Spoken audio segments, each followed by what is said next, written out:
Okay, ready to go. Welcome everyone. My name is Sławek Piela. I'm co-owner of the Next software house, and we go quite a long way back with EBS. It's going to be over 10 years now. And before I begin, I would like to thank one person for making this possible and opening up to really exciting possibilities that are facing us and the EBS in the future. A lot of work has already been done. I will refer to it later. But really sincere and big thank you to Tomek Laude, who made it all possible. Thank you. So, before we begin, we don't really have much time. A lot has been already said about new technologies, how they influence the way security agencies work and what can be done with them. I will reiterate a lot of things that have been said, and hopefully I will bring in certain new opinions and facts that will help all of us to better understand the environment we are working in. I spent about 5 years in the United States. I lived there for quite a while. And there is a tradition of opening any talk with a so-called opening joke. I never followed that tradition. Today I'm going to make an exception, because it happens so that I know one which is really relevant to this conference and really relevant to what I will try to say. Before I begin, remember, I use cloud services, cloud technologies, artificial intelligence is present in my life like everybody else's. So just keep that in mind when I will be saying certain things. So, the joke. There is a marvel of technology in itself, which is a railroad built in the 19th century, which stretches from Moscow to Vladivostok, Transsib. Journey, 9,000 kilometers, takes about 7 days. There's not much to do except to admire the landscape and socialize. And on this Transsib, there are two guys, both heavy smokers, and they kept leaving for a cigarette every once in a while, and after a while the situation becomes a little bit awkward, and they begin conversation. So while they smoke, one asks the other, "Where are you going?" "Moscow." "New?" "Vladivostok." They ponder the situation for a second, and both of them go, "That's technology." Well, yeah, but this joke has many layers. One of them, everyone has seen a $1 note. We live in post times, so I will be pulling quotes from many different areas. In technology we trust. Technology seems to be the new god of our times, but can we really trust that god? I'll try to instill a little bit of atheism into your souls, forgive me for that. Before we go on, let's try to define. I will concentrate on two things, cloud and AI. There's much more than that, but these are most relevant to what we talk about. First, AI. What is it? Let's define certain notions so that we all are on the same page. Basically, it's a simple concept, which says that correct conclusion can be reached in an automated way. Okay? And cloud, well, with cloud, we deal whenever computing resources or data is shared by a machine. Are these technologies new? Well, here it might come as a surprise to you, because if we compare these technologies to some other technologies, for example, a wheel, yes, they are new. However, a little bit of history. Let's take a look at cloud. Look at the date. In a month, it will be 50 years even before the first logon took place between two universities. At that time, they did still not have ACK, so they did it manually on the phone. Do you see L? Yeah, we see L. Do you see O? Yes, we see O. And G, do you see G? Boom! Connection crashed. Nevertheless, that was the first attempt for a remote connection. December 1974, the first time internet as a concept word was used, and this is where I'm going. 1977, For the first time, symbol of cloud was used to denote this type of service. Artificial intelligence. That's new, right? That might come out as a little bit of shock to you, because when we talk about artificial intelligence, oops, I lost it. Can you hear me in the back? Okay, when we talk about artificial intelligence, it's about 700 years old. The first attempts to automate the decision-making process were tried. Okay, I need some extra time for that, Daniel. Well, the first attempt. Come on. First attempt 700 years ago. We've moved, definitely. Where are we now?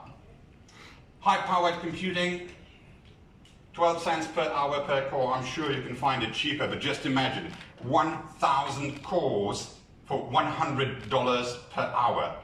Unbelievable that anyone can basically afford it.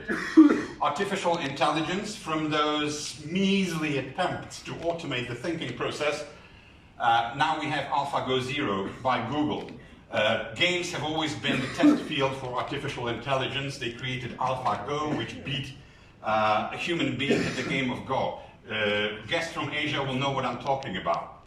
Well, but that's not enough. They've created AlphaGo Zero, which was not fed any base. And the system went from 0 to hero in 6 days. It took the system 6 days to beat system that outperformed a human being. That's where we are right now. Why does that technology get so much hype? And here is the part where some unpleasant things will come into play. First of all, it's accessibility. It's available. Anyone can use AI, use servers, use cloud servers. Well, nothing bad about that. Price, it's cheap, definitely. But then we have illusion of safety. And I will come back to that. The illusion of being safe when we move to the cloud is a very strong marketing point. And there is also the effect of groupthink. It does work. Everybody has it, so I have to have it. Brave New World, 2018. 2019 hasn't ended yet. What happened in 2018? Google, Amazon, Microsoft. Boom, boom, boom. 3 outages.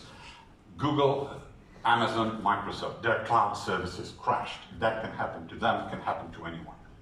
I'm not saying we shouldn't use it. I'll reinforce that again. These technologies have their place, but just let's be aware of their limitations. Now, artificial intelligence, Tesla, another death in a car driven by artificial intelligence. Well, let's continue. Why is it so? Is it an accident in a perfectly working machine, or is it something else? I happen to have a friend who is professor of mathematics. This is a divergent string, and that's not me. He helped me with that. Sigma of 1 plus 2 plus 3 plus 4 all the way to infinity. What's the sum? Quickly. Infinity, yeah. Perfect. It's minus 1 over 12. You don't believe me? Check up on the internet. The proof is not that difficult to understand. Why am I bringing this up? Because this is counterintuitive. It is important. It is counterintuitive. Look at this. This is a graph for genetic algorithm. Artificial intelligence deals with problems of NP class complete, which means problems which are unsolvable, which we cannot prove that are correct. However, we can get good approximation. Genetic algorithm, some group of solutions, the best ones, the most optimal are selected. Then based on that, we could create another one, and we arrive at the optimum, okay? Is that correct? We don't know. We simply cannot prove that something 10 centimeters away from here will not happen. We don't know. We simply cannot prove that. That's the nature of the artificial intelligence. And another consequence is 2017 first court case against AI-driven stock exchange trading system. $20 million. Somebody got pissed off. $20 million. Just because somebody thought intuitively that everything always is going to be okay. Well, a sanity check, and the best proof of my doubts, of my reservations, why I'm still a user, remember, is a sanity check that we've encountered from EBS. The proof that there is something in what I'm saying is this. Okay? There is a market for cloud solutions. There is a market for artificial intelligence, but there is also another market, let's call it slow food insecurity. Solutions that are completely safe, completely isolated, that cannot be attacked by you cannot pay $100 and have, for example, have Tauron, one of our customers, taken down. It's simply not going to work because that system is completely isolated from the internet. You cannot see it. So that kind of proves that there is a different world, another world. And I believe in certain areas this will be the slow food of security. Cloud solutions will grow, but there's also another market right beside it. Wherever you need real security, then this class of the solution will be that way. Does technology matter then? What should we do in the business environment that we are facing today? If we choose the right technology and apply it to our business, we will be successful. Look at this. 2007, recognize it? Yeah. First iPhone. This product has started what turned out to be the most successful consumer product to date. What new technology did it introduce? What was so new about it? What was the groundbreaking thing it brought? Well, I don't know. I can show you what it did not. It had no 3G, no MMS. You couldn't copy and paste between applications. No external storage.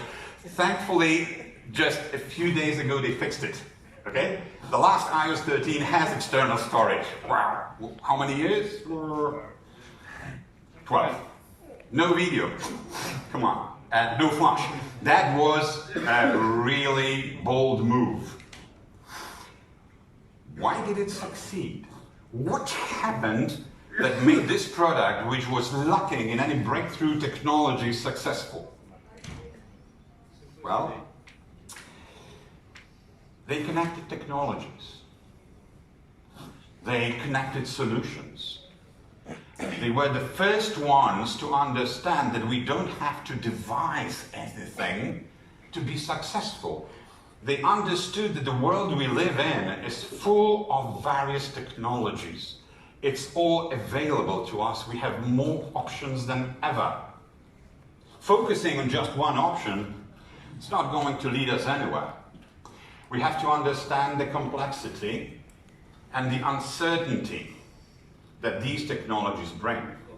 They chose the right cherries from the bucket. Well, what are the criteria of usefulness? How do we choose?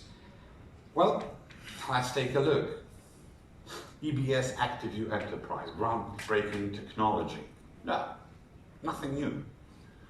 Well, what we did, we refurbished the product, put it in a new context, and I believe it's going to be successful. Ava Pro.